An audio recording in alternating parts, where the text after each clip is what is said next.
Olá, queridos, tudo bem? Sempre eu pergunto a mesma coisa, né? Porque eu desejo que todos estejam gozando de muita paz, muita alegria, gozando de muito ânimo. Esses momentos acabam tirando o nosso ânimo. Parece que a quarentena, que era de ser 14 dias, parece que ela vai passar, né? A sensação que nós temos é que esses 14 dias representam quase que 140 dias, né? A extensão dessa solidão de não estarmos juntos, mas precisamos de ânimo. Falando em ânimo, eu lembro de um querido colega de mestrado, o reverendo Carlos Aranha Neto, né, pastor emérito agora, jubilado, da Igreja Presbiteriana Unida de São Paulo. O reverendo Carlos fez mestrado comigo em 99 e ele depois do almoço, a gente entrava na sala de aula, né, todo mundo com aquela, né, cara de sono. E nós tínhamos um professor, que não vou dizer o nome, que ele sentava na mesa, abria a apostila e página número tal, fulano leia para mim. Tinha o mesmo tom de voz a aula toda. Então imagina, né? Todo mundo ali meio... O reverendo Carlos entrava na sala, ele era o último, ele entrava na sala, batia a mão na porta e falava assim: animais, irmãos, animais. Nós não somos animais. Não. Estou falando que vocês fiquem animados. Animais. Ânimo. Nós sabemos que o ânimo vem da voz, de ouvir a voz de Deus, de ouvir Deus falando conosco. Só que Deus, ele não bate na porta da nossa casa, toque, toque, toque, eu sou Deus, vim aqui aconselhar você. Deus deixou a sua palavra, deixou a Bíblia para nós. O nosso convívio com a Bíblia é o nosso convívio com a voz de Deus. Essa noite tive uma revelação. Você teve um sonho. Revelação não existe mais revelação. Revelação acabou no Apocalipse. O que nós temos são sonhos. Mas Deus pode usar, claro, para nos iluminar e não revelar. Mas a palavra de Deus, a Bíblia, é a própria voz do Senhor para nós. Então, quando convivemos com a palavra de Deus, quando convivemos em oração, quando convivemos junto com os demais irmãos, nós recebemos ânimo. Toda troca de WhatsApp, de mensagens, de cânticos, de versículos, postarem outros pastores pregando, toda essa troca, nós estamos nos animando mutuamente. Sim, tudo isso é importante. Tudo bem, né? Assistam primeiro ao do pastor de vocês, depois dos outros. Mas tudo isso é troca de ânimo, porque nós estamos muito mais interessados em um animar os outros, e quando animamos os outros, nós nos animamos, porque escolhemos os textos, escolhemos as músicas e compartilhamos aquilo que é bom para nós, não é? Mas a palavra de Deus deve ser o centro. O centro de todo consolo, de todo conforto, o centro de todo ânimo tem que vir da palavra de Deus, porque o ânimo vem de Deus e Deus revelou a sua palavra para isso. O apóstolo João, ele escreve o seu evangelho para defender que Jesus é Deus. No momento, lá no ano 92, mais ou menos, em que existia uma seita dentro da igreja dizendo que quanto mais conhecemos, mais deuses ficamos. Quanto mais conhecimento eu adquiro, mais um íon de Deus, mais um pedaço, mais um facho de luz de Deus eu me torno. Isso é um absurdo. Nós jamais nos tornaremos, nós somos servos de Deus. Então João escreve o Evangelho, as 3 cartas e o Apocalipse praticamente em uma sentada, né, entre o ano 92 até 94, quando ele morre, ele escreve esses 5 livros. Né? Mas no Evangelho, no capítulo 8, ele traz para nós uma mensagem muito incisiva. A impressão que dá é que Jesus tem que dar uma carteirada nos fariseus e nos escribas que estavam tentando derrubar o Senhor Jesus.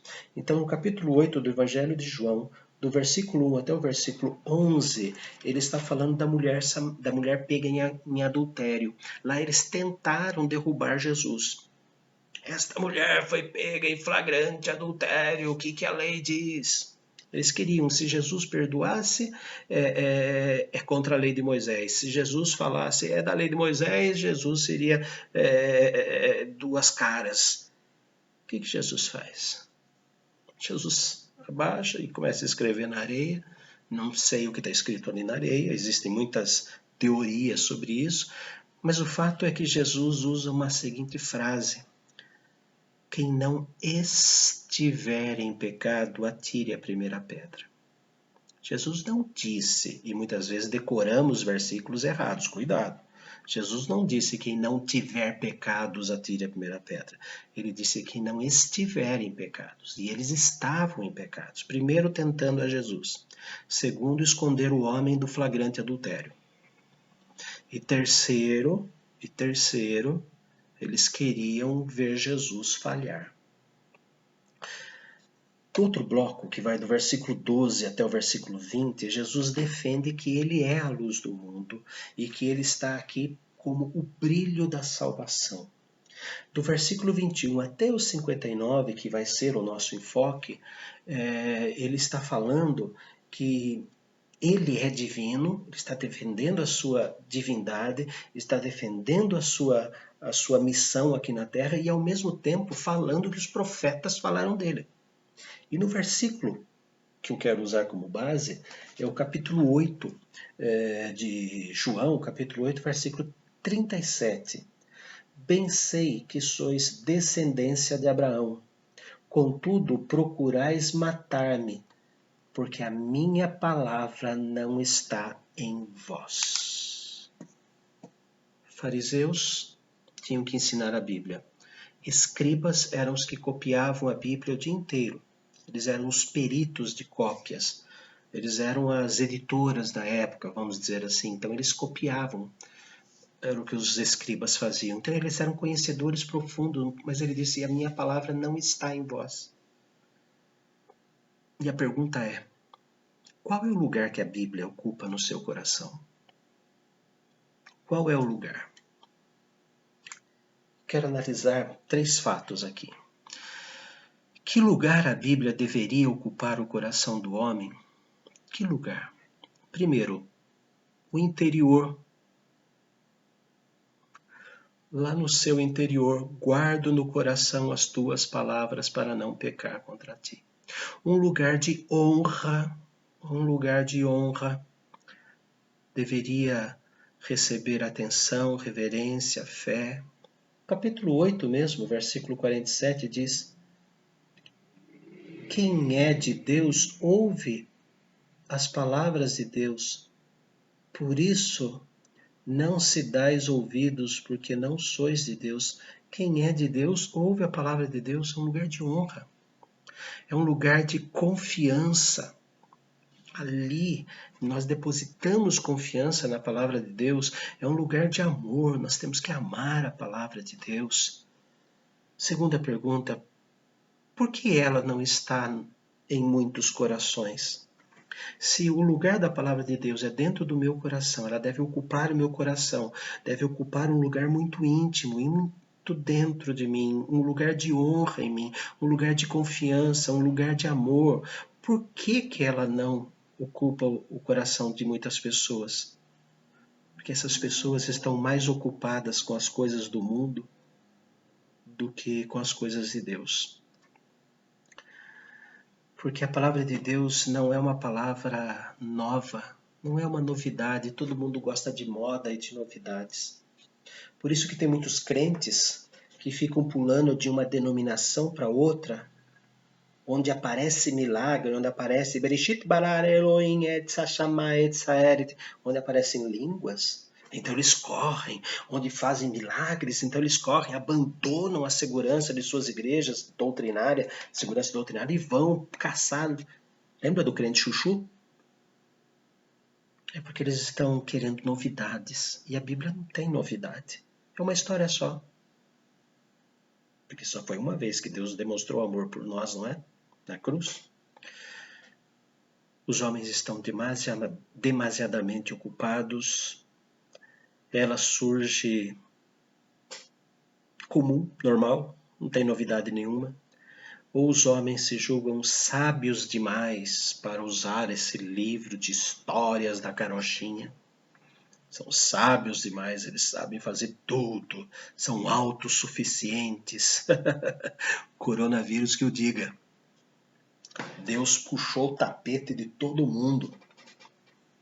Deus puxou o tapete de todo mundo que se achava o rei da cocada preta, mandando a coronavírus, mandando esse vírus, isso que a gente não enxerga, mandando isso para podar, colocar todo mundo igual.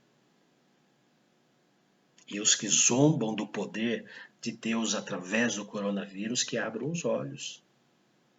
Às vezes dá até vontade de orar para que eles peguem o coronavírus para poder entender que não são nada. Então, a Bíblia não está no coração dos homens porque eles estão ocupados, porque ela não é uma novidade, porque eles se acham sábios demais. Que resultado acontecerá com as pessoas que não guardam a palavra de Deus no coração? Toda rejeição interior da palavra de Deus, toda rejeição significa praticar pecado. Rejeito a palavra de Deus, estou rejeitando o amor de Deus por nós. Salmo 119, versículo 11. Guardo no coração as tuas palavras para não pecar contra ti, mas se eu não guardo, eu vou pecar contra Deus. A palavra de Deus deixa de ocupar um lugar especial no nosso coração. Salmo 119 de novo. Só que agora versículo 155. Versículo 155. A salvação está longe dos ímpios, pois não procuram os teus decretos, eles não querem saber da palavra de Deus. E o que vai acontecer? A salvação está longe deles. Em terceiro lugar, podem tornar-se oponentes violentos da palavra de Deus. Quem não é por nós é contra nós. Jeremias capítulo 6, profeta Jeremias capítulo 6, versículo 19.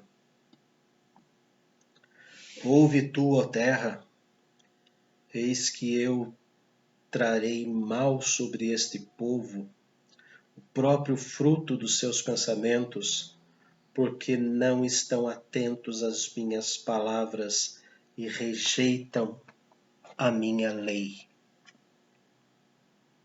O que vai acontecer? Eles são oponentes da palavra do Senhor. E tem mais. Por mais que você não use a Bíblia, por mais que não leiam a Bíblia, nós seremos cobrados por ela no dia do juízo. Evangelho de João, capítulo 12, versículo 48. Evangelho de João, capítulo 12, versículo 48.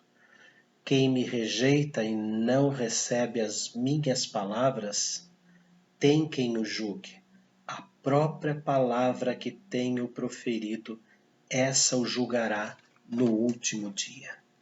Assim como nós não lemos o Diário Oficial da União e nós seremos julgados se cometermos algum erro contra o Diário Oficial da União. Se nós não lemos o Código Penal, o Código Civil, o Código de Trânsito, ele existe ali. Se você não lê e comete alguma coisa contra ele, a sua ignorância dele não conta diante do juiz, porque ele está ali. Uma Bíblia completa chega a custar R$5. R$5. Veja lá a Sociedade Bíblica do Brasil. R$5, R$6. O que nós compramos com R$5, com R$6? Ali está a palavra de Deus. Ali está o diário oficial do reino celestial. Mas diz ali que nós seremos julgados por aquilo. Então, se eu não leio a Bíblia para não ter conhecimento do que é certo e errado, eu vou ser julgado por ela. Ela é o código penal de Deus. Ela é o bálsamo para o coração dos que estão feridos de alma, ela é a cura para as nações, ela é o alimento para nós, mas também é o código penal celestial.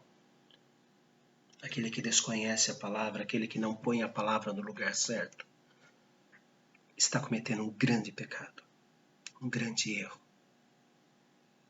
Animais, irmãos, animais.